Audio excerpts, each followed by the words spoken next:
Man, talk about a Spanish living room. The only thing you're missing is the plastic cover for your sofa. Not just that, I'm missing the big stereo system and one of those paintings of dogs playing poker in the wall. Jaime's the type of dude to punch another hole in another side of his S10 to make it symmetrical. Dude, you know me so well. Jaime should review Coconut. I should review Diego's jokes more often. That's right, it's that time of the week. I am Jaime Rivera, this is Pocketnow, and this is the Pocketnow Daily Recap, your comments for last week.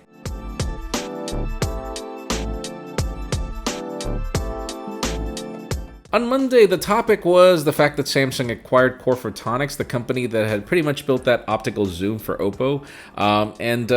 Well, I asked you, how important is zooming into photos for you? I care a lot about it for street photography. We had 358 comments. Up to 25x zoom, huh? Okay, time to wake up the creep inside me. My God, I was waiting for this one.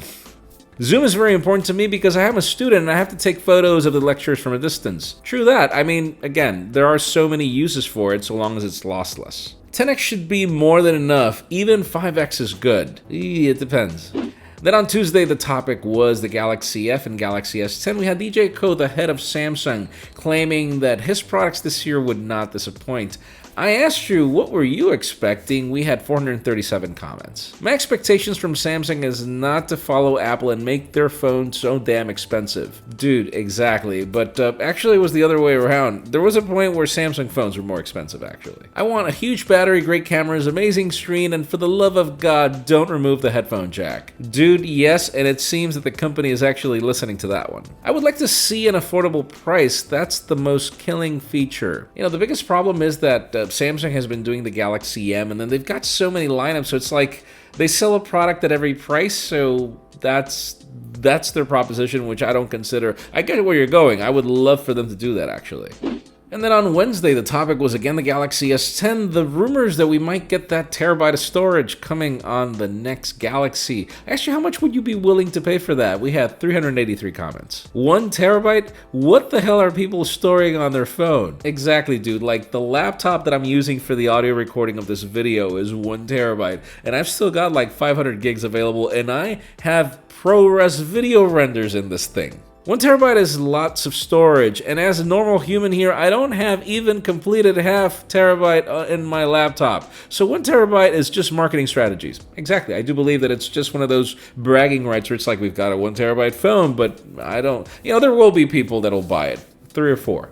I guess $1,000 for 1,000 gigabytes? Dude, I feel that that's actually a reasonable price. I mean, do the math. If you get a McLaren from the OnePlus 6T, that one is $700, $699. So, I mean, yeah, 1 terabyte, $1,000, fine. And then on Thursday, the topic was the iPhone 11, the rumors of what we're getting, like a dark mode, 3D sensing, and the camera, and so many other things. I asked you, what do you think about the propositions? We had 316 comments. While others are coming up with foldable phones, 52 megapixel cameras, 1 terabyte of storage, etc., Apple is innovating and putting USB-C in their phones.